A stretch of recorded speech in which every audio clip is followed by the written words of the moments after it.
The black sedan pulled up to the Grand Harbor Hotel's covered entrance, where a uniformed valet waited beside pristine glass doors. Leo Carter stepped out first, then extended his hand to help his wife Hannah emerge gracefully from the vehicle. Today marked their 10th wedding anniversary, and Leo had spared no expense, booking the presidential suite at the city's most exclusive hotel. Hannah smoothed her burgundy dress and smiled, her wedding ring catching the afternoon light. Inside the opulent lobby, hotel manager Harrison Cole noticed the couple immediately. His jaw tightened as he watched them approach the reception desk with confident strides.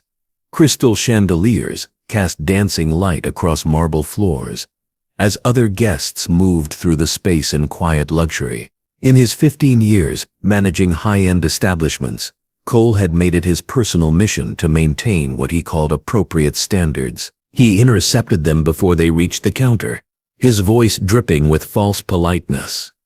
"Excuse me, but I believe you may be lost. The Comfort Inn is about 3 miles down the road." Leo's eyebrows raised in confusion, his hand instinctively finding Hannah's. "We're not lost. We have a confirmed reservation under Carter for the presidential suite." Cole's mask slipped entirely, his voice rising loud enough for nearby guests to hear. "Listen carefully. This hotel serves respectable guests. I suggest you go back where you came from before this becomes unpleasant." The lobby fell silent. A well-dressed elderly woman stopped mid-conversation, her mouth falling open. Two businessmen in expensive suits turned to stare. The young receptionist behind the marble counter looked mortified, her hands frozen over the keyboard. Hannah felt the familiar surge of controlled anger that had served her well in countless dangerous situations. But this wasn't a terrorist safe house or a criminal interrogation room. This was supposed to be her anniversary celebration. She squeezed Leo's hand gently, a signal they had developed over 10 years of marriage. "Stay calm. Let me handle this." Before we dive deeper into Hannah's response, this is Chains Broken, where we honor those who refuse to be silenced. If you believe courage deserves to be remembered, subscribe now and carry their legacy forward. "Mr. Cole," Hannah said, her voice carrying an authority that made the hotel manager's confident smirk falter slightly. "I think there's been a misunderstanding." Cole crossed his arms, emboldened by the audience of wealthy guests. "The only misunderstanding is you people thinking you belong in an establishment like this. We have a reputation to maintain." Leo stepped forward, but Hannah's gentle pressure on his arm held him back. She had dealt with far worse than Harrison Cole. After 8 years with the Department of Homeland Security, tracking international terrorists and dismantling criminal networks, a racist hotel manager seemed almost quaint. "The misunderstanding," Hannah continued with deadly calm, "is that you think your opinion matters more than our confirmed reservation." Cole's face reddened. "I don't care what fake reservation you claim to have. Security will escort you out if you don't leave voluntarily." The receptionist, Eleanor Davis, glanced nervously between her manager and the elegant couple. In her 3 years working at the Grand Harbor, she had never seen Cole this openly hostile. Something about the way the woman in the burgundy dress stood perfectly still, completely unintimidated, made Eleanor suspect this confrontation was about to take an unexpected turn. Hannah studied Cole's face with the trained eye of someone who had interrogated far more dangerous individuals. His aggressive posture, the slight tremor in his hands, the way his eyes darted toward the security cameras, all signs of someone who believed he held absolute power, but felt threatened by something he couldn't identify. "Security," Hannah repeated thoughtfully. "That's interesting. Have you reviewed your security protocols recently, Mr. Cole?" The question caught Cole off guard. What kind of ridiculous? "'Cause I'd be very interested to know how this establishment maintains its security clearances for hosting federal conferences." Cole's confidence wavered for just a moment. The Grand Harbor Hotel did indeed host sensitive government meetings, a lucrative contract that required extensive security vetting, but he quickly recovered his arrogance. "Nice try, lady, but threatening me won't work. You're leaving now, or I'm calling the police." Hannah smiled, but there was no warmth in it, By all means, Mr. Cole. Call them. Cole fumbled for his phone and started to dial. The lobby stood still in an awkward silence, with the guests pretending that they were not looking but hung on by every word. Eleanor Davis could feel herself holding her breath. Something about the calm confidence of the woman suggesting the situation would explode in a way Cole didn't imagine. "This is Harrison Cole, manager of the Grand Harbor Hotel." He spoke into his phone, his voice artificially loud. "I need police assistance removing trespassers from my lobby." Hannah waited until he finished the call before reaching into her purse with deliberate slowness. Every movement was controlled, professional. She withdrew a leather credential case and opened it with practiced precision. "Mr. Cole," she said, her voice carrying across the silent lobby. "I'm Agent Hannah Carter, Department of Homeland Security." The badge caught the light from the crystal chandeliers, its gold shield gleaming against deep blue leather. Cole's phone slipped from his suddenly nerveless fingers, clattering against the marble floor. The transformation in the lobby was immediate and electric. The elderly woman who had been watching gasped audibly. The two businessmen exchanged wide-eyed glances. Eleanor Davis felt her heart racing as she realized she had just witnessed her manager commit career suicide. That's not possible," Cole stammered, his face draining of color. "You can't be 8 years with Homeland Security," Hannah continued, her voice carrying the quiet authority of someone accustomed to being obeyed. "Counterterrorism Division. I've spent the last decade investigating threats to American security." Leo watched his wife with familiar pride and amazement. Even after 10 years of marriage, seeing Hannah in full professional mode never failed to impress him. The racist hotel manager, who had seemed so powerful moments earlier, now looked like a deflated balloon. Cole's eyes darted desperately around the lobby, seeking escape or support and finding neither. "I didn't know. I mean, you should have identified yourself." "Should have identified myself?" Hannah's voice remained perfectly controlled, but there was steel beneath the silk. "Before what? Exactly. Before you told us to go back where we came from. Before you announced to your entire lobby that black guests aren't welcome at your hotel." The questions hung in the air like accusations. Cole opened and closed his mouth several times, but no words emerged. His elaborate justifications and practiced excuses had evaporated in the face of federal authority. Eleanor Davis stepped forward from behind the reception desk, her voice barely above a whisper. "Agent Carter, I want you to know that not all of us, I mean what Mr. Cole said doesn't represent—" "Thank you," Hannah said, her tone warming slightly toward the young woman. "What's your name?" "Eleanor Davis. I work the front desk." Hannah studied Eleanor's face, noting the genuine distress and embarrassment there. "Miss Davis, how long have you worked here?" 3 years. "Have you witnessed this kind of behavior before?" Eleanor's eyes flicked nervously toward Cole, who stood frozen in mortified silence. "Miss Davis," Hannah's voice carried the authority of 8 years of federal investigations. "I'm asking you an official question. Have you witnessed discriminatory behavior at this establishment?" The weight of federal attention focused Eleanor's mind. Wonderfully. "Yes, ma'am. Not always this obvious, but yes." Cole finally found his voice, panic making it crack. "Eleanor, you don't know what you're saying." "Mr. Cole," Hannah cut him off sharply, "I suggest you remain silent. Anything you say can and will be documented in my report." The mention of an official report sent visible terror through Cole's frame. Hannah pulled out her phone and began typing notes with efficient precision. "Miss Davis, I'll need you to document previous incidents in writing. Can you do that?" "Yes, ma'am." Hannah turned back to Cole, who stood in the wreckage of his power. "Mr. Cole, you have, of course, just violated a number of federal laws right in front of my eyes. Discrimination in public accommodations, harassment of a federal agent, and a hostile environment during a private anniversary celebration." Cole's legs seemed to give out a bit. He took hold of the marble pillar's edge for support. "I'm sorry, I didn't know." "You didn't know I was a federal agent," Hannah agreed. "Which means you treat other black guests exactly the same way. That's not ignorance, Mr. Cole. That's systematic discrimination." The lobby was so quiet that the distant sound of traffic outside seemed thunderous. Hannah's phone buzzed with an incoming call.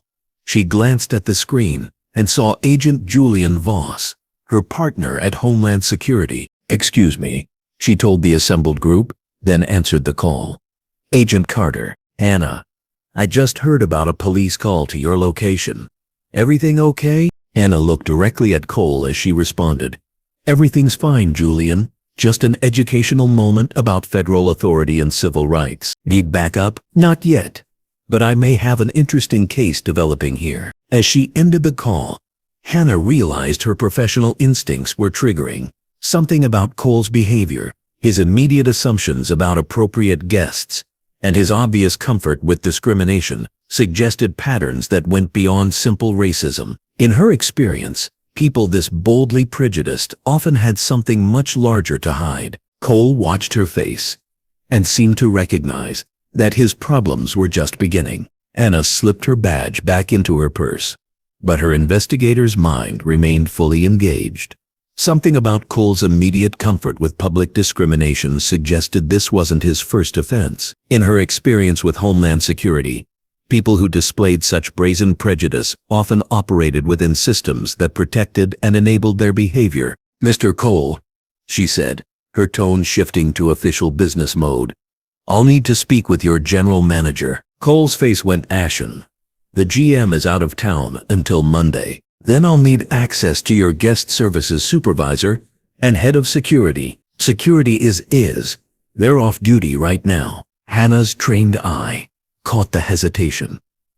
Off duty in the middle of the afternoon at a hotel this size. Leo watched his wife work, recognizing the subtle shift in her demeanor. Hannah had transitioned from humiliated guest to federal investigator. He had seen this transformation before, usually when she received urgent calls about terrorism threats or criminal investigations. Eleanor Davis stepped closer, her voice nervous but determined. "Agent Carter, our security supervisor called in sick this morning. 3rd time this month." Cole shot Eleanor a warning glare, but she pressed on. "And we've had several guest complaints about security response times lately." "What kind of complaints?" Hannah asked, pulling out her phone to take notes. Eleanor glanced nervously around the lobby, then lowered her voice. "Guests reporting strange noises from empty floors. People saying they saw staff in areas that should be restricted. A few mentioned seeing service elevators running at odd hours." Hannah's investigative instincts sharpened. Unusual staff movement patterns, security gaps, and management evasion were classic indicators of criminal activity. She had seen similar patterns in cases involving money laundering, human trafficking, and terrorism financing. "Miss Davis, how many floors does this hotel have?" 12 floors, but floors 8 and 9 are currently under renovation.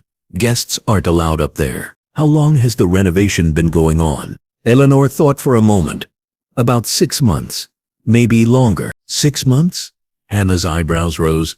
What kind of renovation takes 6 months on 2 floors? Cole stepped forward aggressively. "That's proprietary business information. You can't just—" "Mr. Cole," Hannah's voice carried the full weight of federal authority. "I can ask any questions relevant to establishing a pattern of discrimination and ensuring public safety. If you'd prefer to continue this conversation at the federal building downtown, I can arrange that." The threat of removal from his domain clearly terrified Cole. A renovation is just updating the rooms. New fixtures, wiring, that sort of thing. Hannah studied his face. In 8 years of interrogating terrorists and criminals, she had developed an excellent radar for deception. Cole was lying, and not very skillfully. "Leo," she said to her husband, "why don't you check us in while I ask a few more questions?" Leo approached the reception desk where Eleanor waited with nervous efficiency. As he provided identification and credit card information, he listened carefully to Hannah's continued questioning. "Mr. Cole, do you maintain guest records showing demographic patterns?" "What kind of question is that?" "A simple one. Do you track the racial or ethnic backgrounds of guests who experience problems during their stays?" Cole's face flushed red. "We don't discriminate. That's not what I asked. I asked if you track complaints and incidents by guest demographics." Eleanor spoke up quietly. while processing Leo's check-in. We do keep incident reports. They're filed by guest room number and date. Excellent. I'll need to review those reports. Cole stepped between Hannah and Eleanor. You can't just demand private business records without a warrant. Hannah smiled coldly. Mr. Cole, you just committed a federal civil rights violation in my presence. I can request those records as part of my incident report, or I can get a warrant tomorrow morning and bring a full investigative team to examine everything. Your choice. The lobby had gradually filled with more guests, all of whom were now watching the confrontation with fascination. Cole clearly realized that his authority was evaporating in real time in front of his clientele. Fine, he said through gritted teeth. Eleanor can show you the recent reports. Hannah nodded to Leo, who had completed check-in and received their key cards. We'll be in our suite for a few minutes, then I'd like to review those records. As they walked toward the elevator bank, Hannah noticed something that made her pause. The elevator panel showed buttons for floors 1 through 12, but floors 8 and 9 had strips of tape over them, with out of order written in marker. Temporary tape for a 6-month renovation. Hannah filed that detail away for further investigation. The presidential suite exceeded even Leo's high expectations. Floor-to-ceiling windows offered sweeping views of the city, while elegant furnishings and marble bathrooms suggested the luxury Hannah deserved for their anniversary.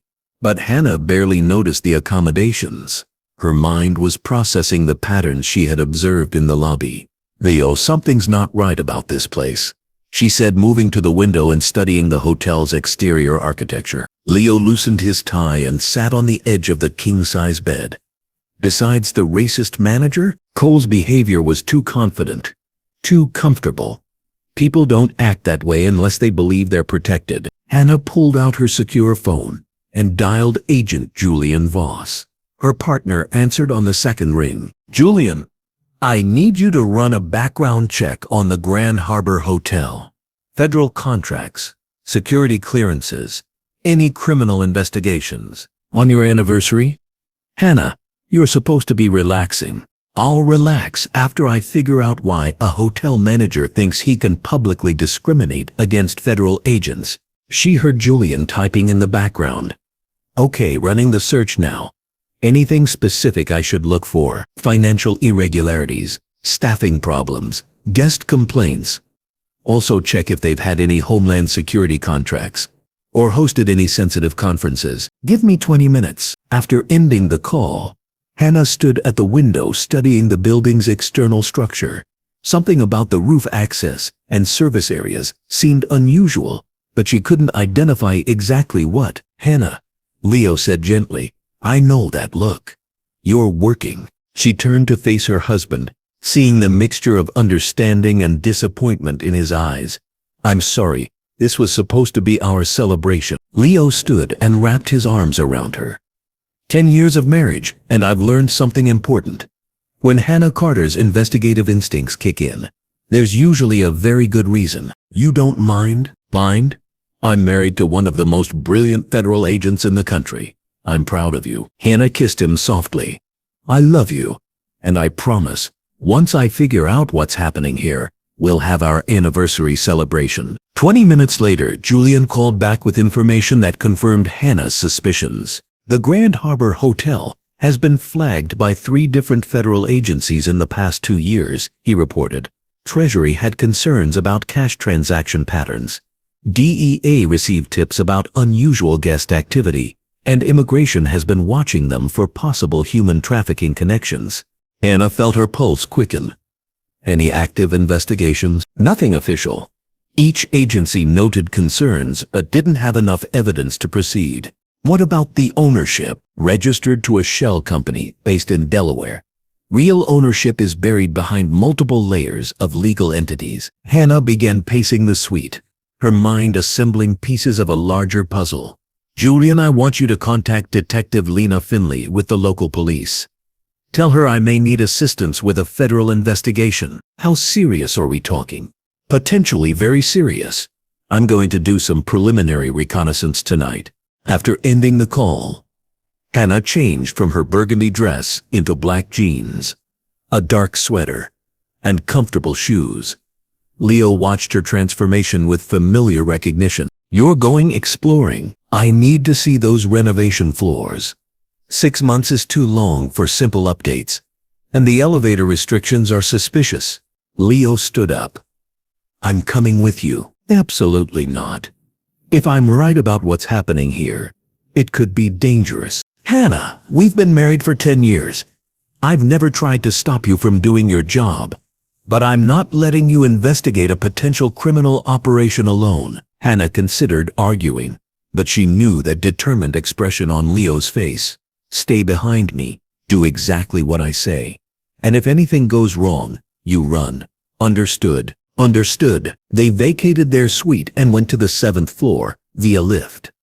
Knowing that the stairwell could lead to the renovation floors on the upper levels, Hannah must have studied the building's floor plan in the lobby. Dark and silent hallway on the 7th floor of the hotel. Taking Leo to the stairs, Hannah pointed out the chain on a simple sign at the door that said, 8th floor. Ruth jumped over the chain and signaled to Leo to jump. Darkness engulfed the 8th floor, except for emergency lights. As they walked down the corridor, Hannah noticed some alterations to the doors. Unlike standard hotel rooms, the doors to these units featured industrial-grade locks and small windows that had been covered over. "These aren't hotel rooms anymore?" she whispered to Leo. At the end of the hallway, they found a service elevator that wasn't shown on the building directory.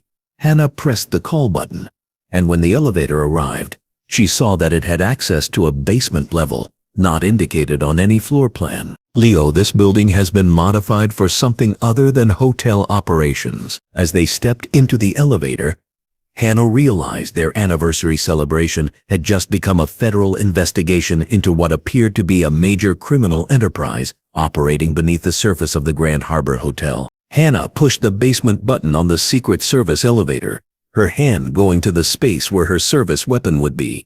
Even though she wasn't on the clock and didn't have a firearm, 8 years of federal schooling taught her to assess threats. As the lift descended below ground level, she felt the thrill of adrenaline that accompanied major case breakthroughs. The basement floor was not like something that should be found under a 5-star hotel. The concrete corridor was lit with an industrial light, creating shadows everywhere. The air smelled like chemicals, and something else, which Hannah didn't know was fear. After years of probing criminal activity, she now recognized the fragrance of places where rotten things occurred. As they continued on through the main corridor, Leo stuck close behind. Small observation windows and electronic locks had been fitted on each door they passed. Hannah looked through the first window and saw a small bed, some sanitation, and no windows, which could easily be a living quarters. "These are holding cells," she whispered to Leo. "Someone has been imprisoning people down here." The subsequent few doors had similar setups. Small, windowless spaces built to confine humans against their will. Hannah's training in human trafficking investigations showed clear marks of a setup. The victims were held here temporarily while they were being trafficked. At the end of the corridor was an office space furnished with computer equipment and filing cabinets. Hannah turned the door handle gently, and to her surprise, it was open. When she went inside, she found proof of what had suspected. Charts affixed to the wall illustrated transport schedules with coded entries for packages transferred between cities. A computer monitor's display showed alleged financials showing payments being made from offshore accounts. Most importantly, there were photographs of young women in a filing cabinet, each of whom had identification numbers, not names. "Hannah," Leo's voice was tight with horror. "These are just kids. Most of them look like teenagers." Hannah examined the photographs with professional detachment, though inside she felt the familiar fury that drove her work in counterterrorism.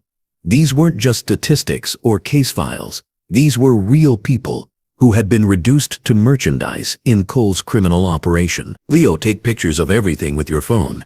Document the charts, the computer screen, the photographs, but don't touch anything else." As Leo began photographing evidence, Hannah noticed something that made her blood run cold. Several of the photographs showed young women who appeared to be of Middle Eastern or South Asian descent. In her experience, trafficking operations that specifically targeted women from these backgrounds often had connections to international terrorist organizations seeking to fund their operations. Her secure phone buzzed with an incoming message from Agent Julian Voss. Local police records show 3 missing person reports in the past 6 months, matching young women last seen near the Grand Harbor Hotel. Hannah typed back quickly. I'm looking at evidence suggesting active trafficking operation. Need immediate federal backup. Julian's response came within seconds. Team mobilizing now. Maintain surveillance but do not engage. Backup ETA 30 minutes. Hannah realized they needed to get back to their suite before anyone discovered their reconnaissance. Leo, we need to leave now. Federal backup is coming, and I don't want us caught down here. If Cole realizes we're investigating. As they prepared to leave the basement office, Hannah noticed one final detail that confirmed the operation's scope.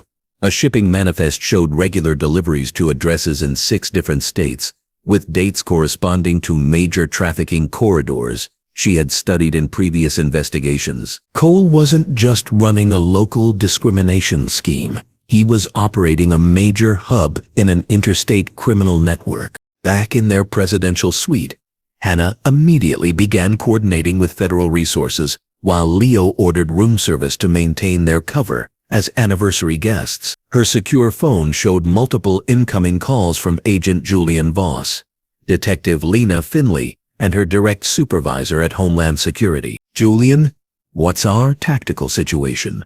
She answered on the first ring. I've got a federal task force team en route, but we need to be careful. If this is as big as you think, we can't spook them into destroying evidence or relocating victims. Hannah moved to the window and studied the hotel's exterior security features. The building has been modified extensively. Hidden basement level, converted guest floors, private elevator access. This is an amateur hour. Detective Finley is bringing local police backup, but she's keeping it quiet. Officially, she's responding to a civil rights complaint. Good. We need surveillance on all exits before we move. If there are victims still being held, we can't risk them being moved or harmed. Leo finished ordering their room service and joined Hannah at the window. How dangerous is this about to get? Very dangerous, Hannah answered honestly. Trafficking operations like this are usually protected by violence. Cole's racism wasn't just personal prejudice, it was operational security.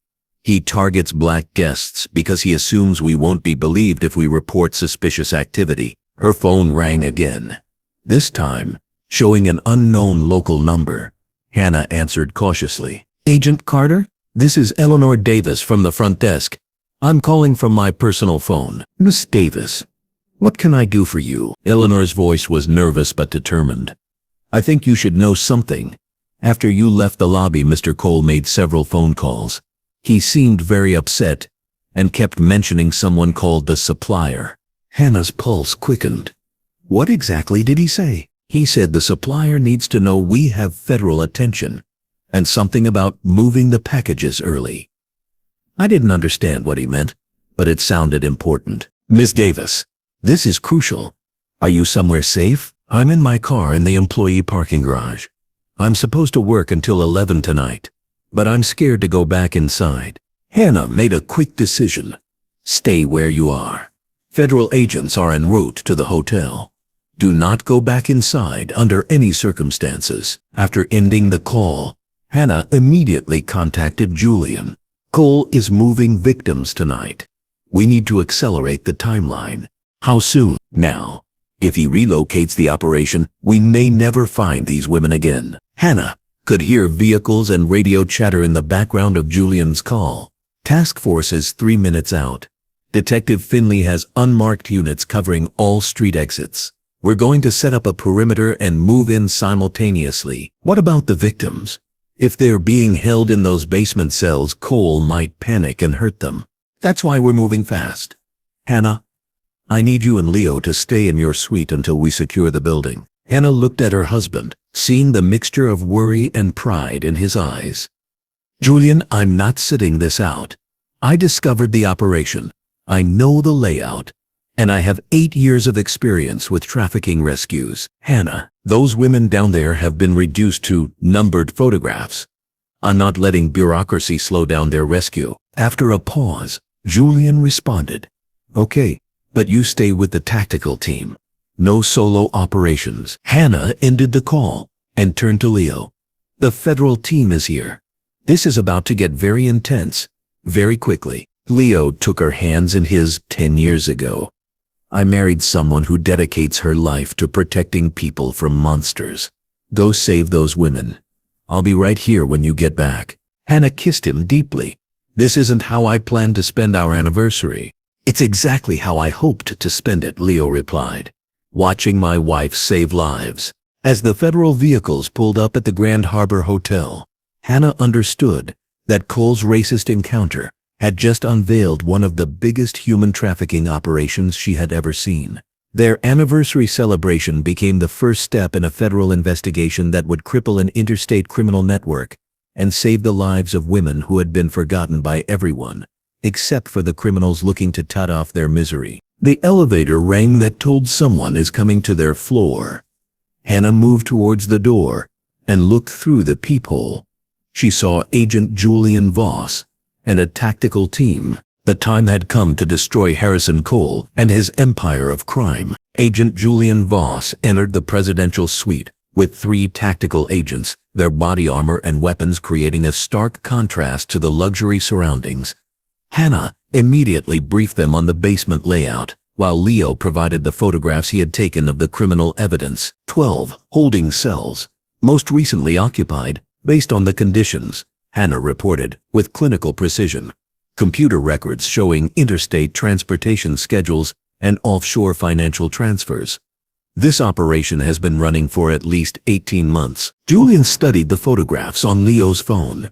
These financial records show payments from shell companies in 3 different countries. "Hannah, this isn't just trafficking, it's international money laundering with possible terrorism connections." Through the suite's windows, Hannah could see unmarked federal vehicles positioning around the hotel's perimeter. Detective Lena Finley's local police units had blocked all street exits while maintaining the appearance of routine patrol activity. "What's our entry strategy?" Hannah asked, checking her borrowed tactical vest. "Simultaneous breach on multiple floors," Julian explained.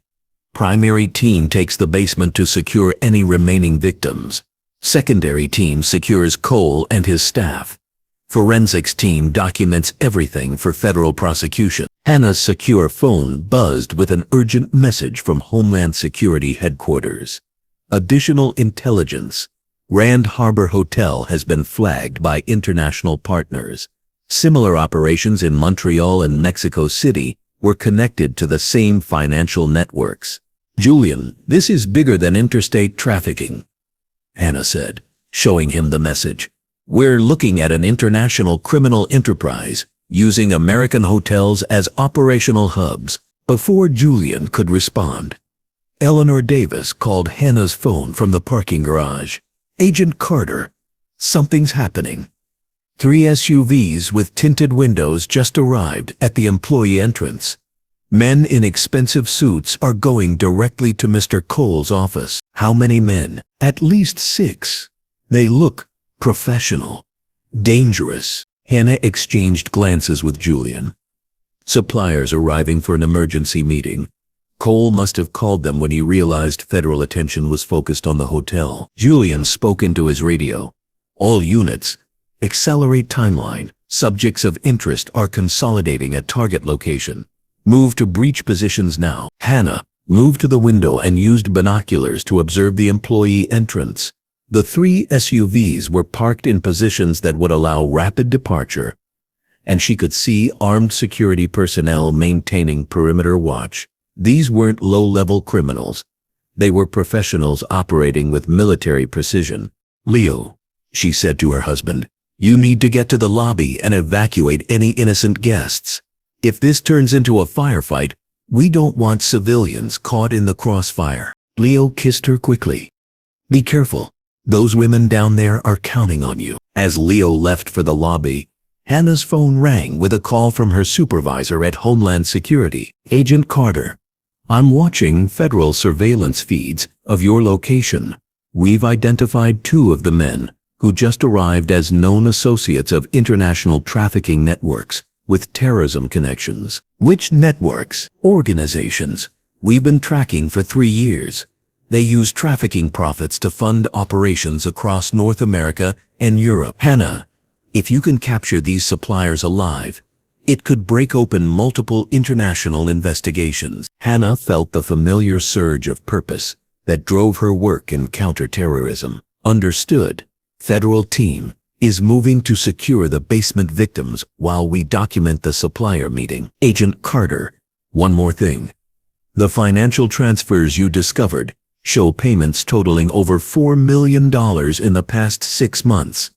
This isn't just a local operation.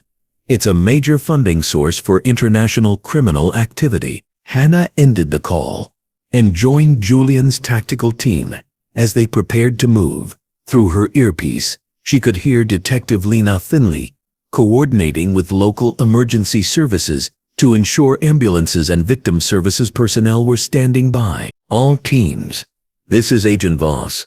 We have confirmed international subjects at target location. Rules of engagement. Capture alive if possible. Neutralize if they pose immediate threat to victims or civilians. As the federal team moved toward the elevator, Hannah realized that Cole's racist confrontation had exposed far more than a simple discrimination case. They were about to take down a major hub of an international criminal network that had been operating beneath the surface of American society for years. Cole paced frantically in his office while 3 international suppliers sat around his conference table with the calm confidence of men accustomed to violence. The lead supplier, a man named Viktor Kozlov, studied financial reports with cold efficiency, while his associates monitored communications equipment that tracked federal law enforcement frequencies. You assured us this location was secure, Kozlov said in accented English. Now you tell us federal agents are asking questions about our operation. Cole's hands shook as he poured himself a drink. It was just bad luck. A black couple complained about discrimination, and it turned out the woman was Homeland Security. I didn't know. Your ignorance is not our concern, Kozlov interrupted. Our concern is the $4 million in infrastructure we have invested in this facility. A second supplier, Maria Santos, looked up from her laptop. Local police surveillance shows federal vehicles positioning around the building. They're preparing for a coordinated assault. Cole dropped his glass, the sound of breaking crystal echoing in the tense office. What do we do about the packages downstairs? Kozlov's expression didn't change. The packages are expendable. Our priority is preserving the financial network and eliminating evidence of our involvement. Unknown to the criminals, Hannah and Agent Julian Voss were monitoring their conversation through surveillance equipment that Eleanor Davis had helped position in the office ventilation system. Every word was being recorded for federal prosecution and international intelligence sharing. Hannah, Julian's voice came through her earpiece. They're discussing destroying evidence and eliminating witnesses. We need to move now. Through the surveillance feed, Hannah watched Kozlov give hand signals to armed security personnel positioned around Cole's office. These weren't amateur criminals. They were professionals prepared to kill anyone who threatened their operation. All teams, suspects are armed and have expressed intent to harm victims.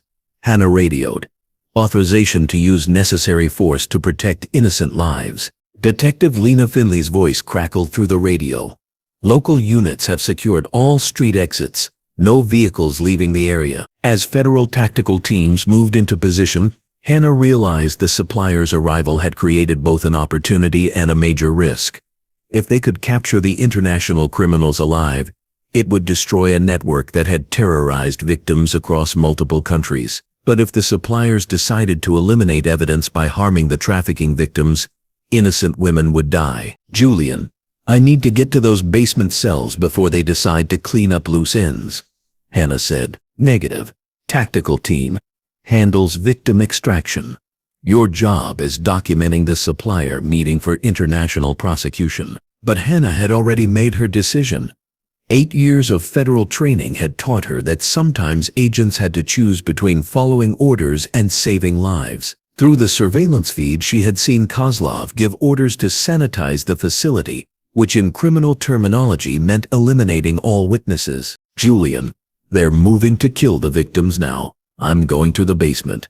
Before her partner could respond, Hannah left the surveillance position and headed for the service elevator. As the doors closed, she heard gunfire erupting from Cole's office as federal agents breached the meeting. In the basement, Hannah found 2 armed men moving systematically from cell to cell. Through the small windows, she could see terrified young women huddled against the walls. Understanding that their captivity was about to end in the worst possible way, Hannah drew her backup weapon, a small pistol she carried despite being officially off duty. 8 years of tactical training focused her mind as she prepared to engage multiple armed suspects to save the lives of women who had been reduced to criminal inventory. "Federal agent," she called out, her voice echoing in the concrete corridor. "Drop your weapons and step away from the cells." The 2 men spun toward her, raising assault rifles. Hannah realized she was about to engage in a firefight against superior firepower to protect victims who couldn't protect themselves. As gunfire erupted in the basement of the Grand Harbor Hotel, Hannah understood that their anniversary celebration had become a life-or-death battle against an international criminal network that viewed human beings as disposable merchandise. Hannah's training took over as the first gunman opened fire with his assault rifle. She dove behind a concrete support column while bullets sparked off the walls around her. The basement corridor erupted with the deafening sound of automatic weapons fire. But Hannah's focus remained crystal clear. 12 terrified women trapped in cells while armed criminals moved to eliminate them. "Federal agent in the basement," she radioed to Julian, while bullets chipped concrete inches from her position.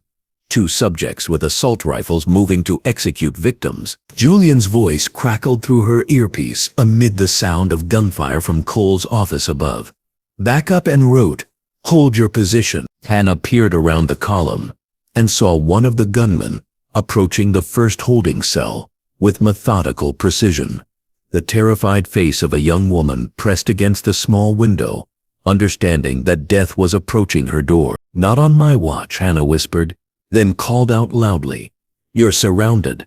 Federal agents are securing all exits." The bluff worked partially. The first gunman hesitated, giving Hannah the opening she needed. 8 years of tactical training compressed into one fluid motion as she stepped out, acquired her target, and fired 3 precise shots center mass. The gunman dropped, his assault rifle clattering across the concrete floor. The second criminal spun toward Hannah, raising his weapon.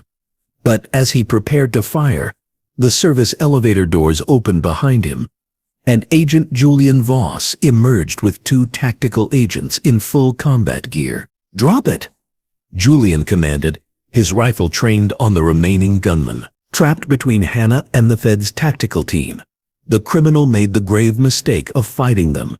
Ingenious agents neutralized him professionally, rendering him useless to the victim instantly. Hannah rushed first to the holding cell, using the fallen gunman's keycard to unlock the electronic door.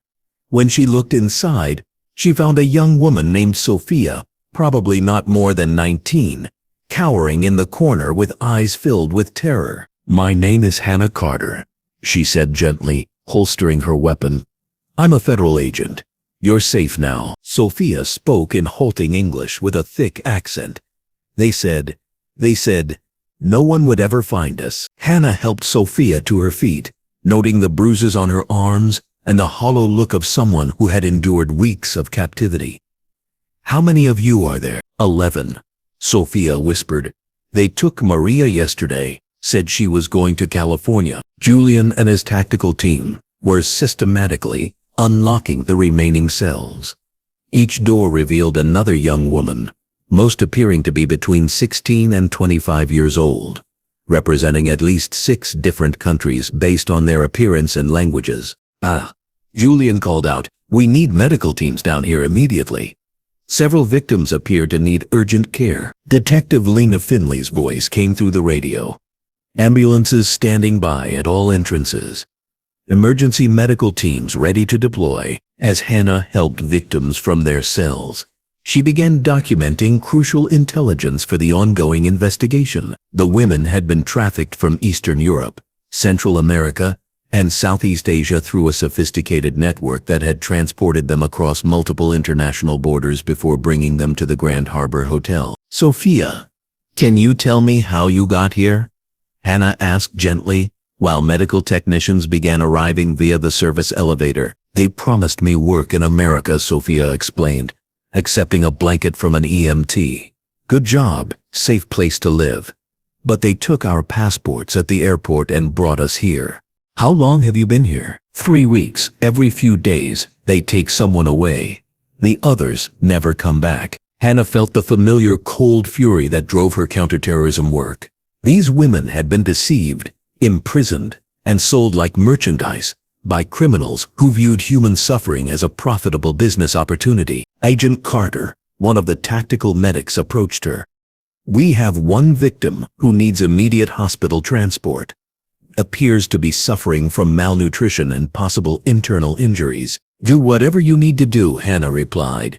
These women are under federal protection now, as the rescue operation continued. Hannah received an urgent call from her supervisor at Homeland Security headquarters. "Agent Carter, excellent work on the victim extraction. But we need you upstairs. The supplier interrogations are revealing connections to terrorism networks in multiple countries." In Cole's office, the federal raid had secured Victor Kozlov and Maria Santos alive, though 2 of their security personnel had been killed in the firefight. Agent Julian Voss was coordinating the interrogation while technical specialists worked to break into the criminals' encrypted communication devices. Hannah arrived to find Cole handcuffed and sitting in stunned silence, while federal forensics teams documented every piece of evidence in his office. The hotel manager, who had seemed so powerful during their lobby confrontation, now looked like a broken man facing life imprisonment for human trafficking. "Hannah," Julian briefed her quickly, "Kozlov has been talking. The trafficking network operates in 15 cities across North America. The Grand Harbor Hotel was just one hub in a much larger operation." Hannah studied the evidence spread across Cole's conference table. Computer printouts showed financial transfers totaling over $12 million across multiple years. Transportation schedules indicated regular victim movements between major metropolitan areas. Most disturbing of all, communication logs revealed coordination with known terrorist organizations that used trafficking profits to fund attacks. "What about Communications Intercepts?" Hannah asked. Julian led her to where a technical specialist was working on Kozlov's satellite phone. "We've broken into their communication network. They've been coordinating operations in real time across 3 countries." The specialist, a young agent named Marcus Webb, looked up from his equipment. "Agent Carter, we're intercepting active communications right now. Other cells are discussing emergency protocols and evidence destruction." Hannah put on headphones and listened to intercepted communications in multiple languages. The scope of the criminal network was staggering: coordination between cells in major American cities, Canadian operations centers, and European financial facilitators. "Julian, this isn't just trafficking. It's a complete shadow infrastructure for international terrorism funding." Detective Lena Finley arrived with local police backup and crucial intelligence from Eleanor Davis. "Agent Carter, your witness from the front desk, has been providing information about cash transactions and suspicious guest patterns going back 2 years." Eleanor Davis entered Cole's office under police protection, her hands shaking, but her voice determined. "I kept informal records because some of the financial transactions seemed wrong. Guests paying for rooms with cash that never matched their official registration information." Hannah reviewed Eleanor's handwritten notes, recognizing patterns she had studied in terrorism financing investigations. These cash payments match methods used by criminal organizations to launder money through hospitality businesses. Agent Webb looked up from his interception equipment with urgent news. We've just intercepted communications, indicating 3 other hotel locations are preparing to relocate operations. Phoenix, Portland, and Miami. If we don't coordinate with local authorities immediately, they'll disappear before we can stop them. Hannah realized the investigation had expanded beyond a simple trafficking case into a major national security operation. Julian, we need to contact Homeland Security coordination centers in all 3 cities. This network is shutting down operations nationally.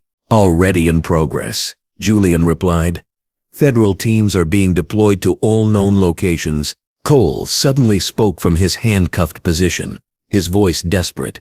You don't understand what you've done. These people have connections everywhere. Government officials, police departments, federal agencies. They'll know about this operation within hours. Hannah turned to face the hotel manager who had tried to humiliate her 12 hours earlier. Mr. Cole, you just provided us with valuable intelligence about government corruption. That information will help us root out every person who enabled your criminal network. Through the office windows, Hannah could see media vehicles beginning to arrive as news of the federal raid spread. The investigation that had started with a racist confrontation in a hotel lobby was about to become national news. Agent Webb's interception equipment chimed with an urgent communication. Agent Carter, we're receiving surrender offers from criminal cells in 2 other cities. The network is collapsing faster than they can coordinate damage control. Hannah realized that their anniversary weekend had destroyed an international criminal enterprise that had operated in darkness for years. Cole's racist assumption that a black couple couldn't threaten his operation had exposed a network that federal agencies had been trying to locate for over 3 years. Julian, she said, looking at the evidence of human suffering spread across Cole's office, those women downstairs are going to testify and destroy this network completely. As federal agents continued intercepting communications from panicking criminal cells across North America, Hannah understood that Harrison Cole's racism hadn't just destroyed his own life. It had accidentally triggered the collapse of one of the largest international trafficking operations ever discovered on American soil. The Grand Harbor Hotel's main conference room had been transformed into a federal command center within 3 hours of the initial rescue operation. Agent Julian Voss stood before a wall-mounted display showing the locations of criminal cells across North America, while Hannah coordinated with Homeland Security headquarters via secure video conference. Status report from Phoenix, Julian announced to the assembled task force. Local FBI has surveillance on the Meridian Resort, confirmed victim transportation vehicles on premises.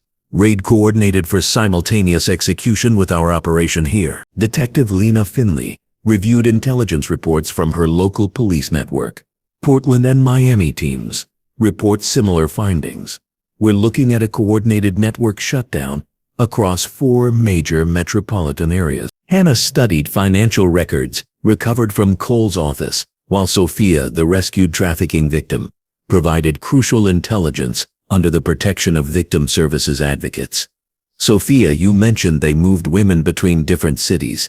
Can you describe the transportation process? Sophia, wrapped in a blanket and speaking with increasing confidence, nodded. They use private vehicles, always at night, 3 or 4 women per car.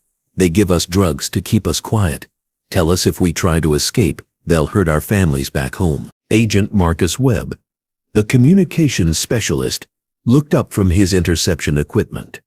We're monitoring active communications from all known cells.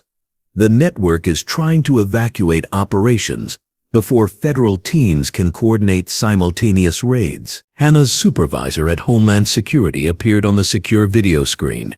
Agent Carter, we've confirmed international connections to terrorist funding networks you suspected. Interpol is coordinating with European law enforcement to freeze financial assets in 7 countries. What about the government corruption Cole mentioned? Hannah asked. That investigation is being handled at the highest levels. We've identified 3 federal officials and multiple local law enforcement officers who may have provided protection for trafficking operations. Detective Finley placed additional evidence files on the conference table. Eleanor Davis provided records showing cash payments to city officials for construction permits. and business licenses.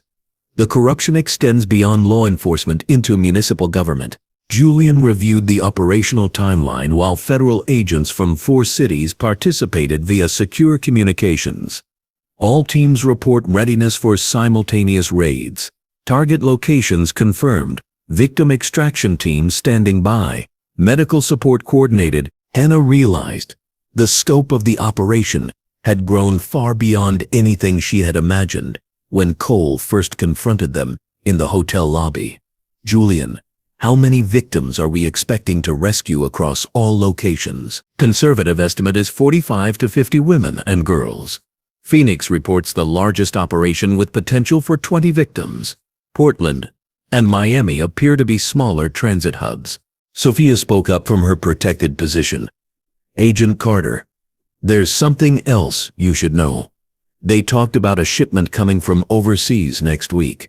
New women from my country and others.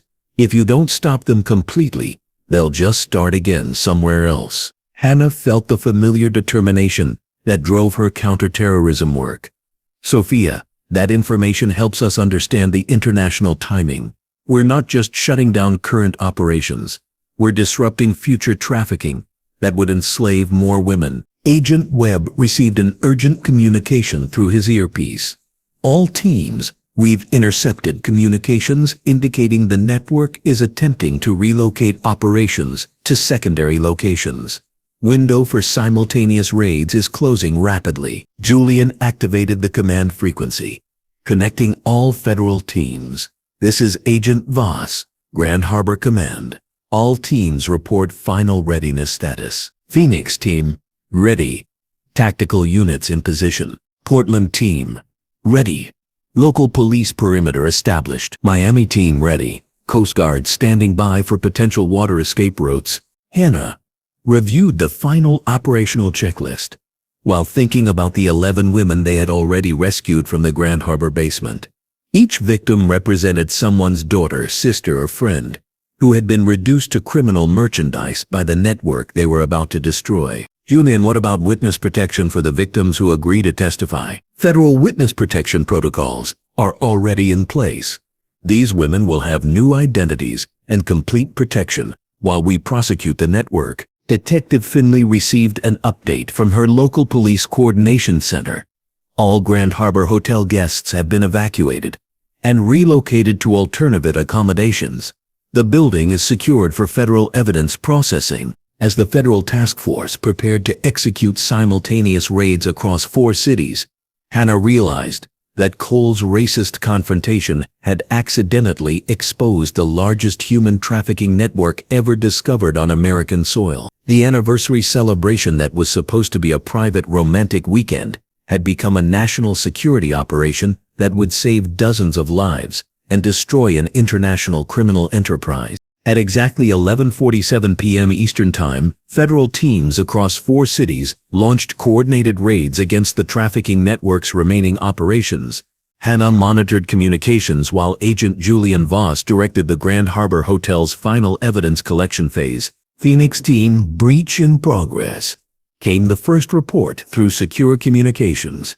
Multiple suspects in custody, victims being extracted. Detective Lena Finley coordinated with local emergency services as ambulances stood ready to transport any additional victims discovered during the expanded investigation.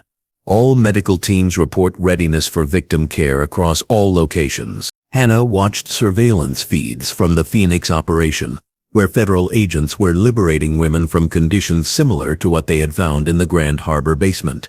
The same electronic locks, the same windowless holding cells, the same systematic dehumanization of women who had been deceived into slavery. Portland team reports successful breach, Agent Webb announced. 7 victims extracted, multiple suspects in custody, evidence secured. Sophia, still under federal protection in the command center, watched the feeds with a mixture of relief and trauma. Those rooms look exactly like where they kept us. The same locks, the same small windows. Hannah placed a reassuring hand on Sophia's shoulder. Those women are being rescued because you had the courage to provide intelligence. Your information saved their lives. Julian received reports from the evidence processing team still working throughout the Grand Harbor Hotel. Hannah. Forensics has recovered computer files showing the complete organizational structure of the trafficking network, names, financial records, transportation schedules, everything needed for federal prosecution. Miami team reports completion. Webb announced. 12 victims extracted. Major drug and weapons cache discovered. Suspects attempted escape by boat but were intercepted by Coast Guard. Hannah came to the realization that the attacks were effective. The operation, which was carried out in coordination with several agencies, completely dismantled and exposed this trafficking network that worked in darkness. Cole was in federal custody and being moved to the federal courthouse. For the first hearing, the hotel manager, who had confronted Hannah with racist arrogance 12 hours earlier, now faced life imprisonment for human trafficking, racketeering, and conspiracy to fund international terrorism. Agent Carter, her supervisor's voice came through the secure video connection.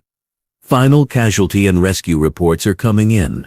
43 victims rescued alive. 7 suspects killed resisting arrest. 15 suspects in custody for federal prosecution. Detective Finley updated Hannah on Eleanor Davis, whose intelligence had been crucial to the investigation's success. Eleanor has been placed in witness protection pending trial testimony. She's identified 3 city officials who received cash payments to ignore suspicious hotel activities. Hannah studied the evidence spread across the command center. Financial records showing millions of dollars in criminal profits. Transportation schedules documenting the movement of human beings like cargo, and photographs of women who had been reduced to numbered inventory. Julian, when do the victims begin testifying? Federal prosecutors are preparing cases for 3 different jurisdictions. Initial hearings begin next week, with major trials scheduled for early next year. Sophia approached Hannah with a question that revealed the depth of the network's criminal reach. Agent Carter, what happens to the women they already sold to other places? Are there more like us who are still trapped? Hannah realized Sophia's question exposed the ongoing scope of international trafficking that extended far beyond the network they had just destroyed. Sophia, the intelligence we've gathered will help law enforcement agencies identify and rescue other victims. This investigation will continue until every woman is free. Agent Webb received final communications from all federal teams. All raids completed successfully. Network communications have been completely disrupted. Criminal cells are either in custody or have fled the country. As dawn approached over the Grand Harbor Hotel, Hannah understood that their anniversary weekend had triggered a federal operation that had saved dozens of lives and destroyed an international criminal enterprise. Cole's racist assumption that black guests posed no threat to his operation had accidentally led to the largest trafficking rescue operation in federal law enforcement history. Hannah, Julian said as evidence processing teams continued their work. Department of Homeland Security wants a complete operational report. This case is going to change how we investigate international trafficking networks. Hannah stared out the conference room windows at the city, coming to life because of the massive federal operation. The Grand Harbor Hotel, which had been serving as a front for international crime, would now become a pillar of federal law enforcement dedication to the country's most vulnerable victim of criminal exploitation. The woman who was told, "Go back," has brought justice for women who were stolen from their homeland and sold into modern slavery. As the Federal Command Center continued coordinating with law enforcement, Hannah learned the real size of the racket they had torn apart. Agent Julian Voss has prepared reports on money transfers in banking systems across 12 countries, involving money laundering operations that have transacted more than $50 million in the last 3 years. Hannah, Julian said, reviewing encrypted financial records recovered from Kozlov's satellite phone. This network wasn't just trafficking women for prostitution. They were selling victims to private buyers, forced labor operations, and domestic slavery arrangements. Detective Lena Finley coordinated with federal prosecutors who were already preparing racketeering charges against every individual connected to the trafficking enterprise. The evidence we've recovered will support prosecutions under federal laws covering human trafficking, money laundering, conspiracy, weapons trafficking, and terrorism financing. Sophia approached Hannah with additional information that expanded the investigation even further. Agent Carter, there were other women who came before us. They talked about a place called the Farm, where women who caused problems were sent. None of them ever came back. Hannah felt her investigative instincts sharpen at this new revelation. Sophia, do you remember anything specific about this location? They said it was in the mountains, somewhere cold. Women who tried to escape or refused to cooperate were taken there in the middle of the night. The guards used it as a threat to keep us afraid. Agent Webb intercepted a communication that confirmed Sophia's information. Agent Carter, we've just decoded encrypted messages referring to a disposal site in rural Montana. Local FBI is coordinating with state authorities to investigate potential grave sites. The magnitude of the criminal network's brutality struck Hannah with devastating clarity. These weren't just trafficking operations. They were systematic murder schemes designed to terrorize victims into compliance. Julian, contact the FBI's evidence recovery team. If there are burial sites, we need forensic archaeologists and victim identification specialists. Her secure phone rang with a call from Interpol headquarters in Lyon, France. Agent Carter, this is Director Sarah Morrison. The intelligence you've provided has triggered investigations in 17 countries. We're coordinating with local authorities to identify and rescue additional victims. How many additional victims are we talking about? Conservative estimates suggest over 200 women and girls who may still be held by network associates who weren't captured in tonight's operations. Hannah realized that their anniversary weekend investigation had become the opening move in an international law enforcement operation that would continue for months or possibly years. The Grand Harbor Hotel had been just one visible piece of a global criminal enterprise that treated human beings as renewable resources. Leo appeared in the command center carrying coffee and sandwiches for the federal agents who had been working through the night. Hannah, I know this isn't how we planned to spend our anniversary, but I want you to know I've never been prouder to be married to you. Hannah kissed her husband, understanding that their personal celebration had been transformed into something far more significant.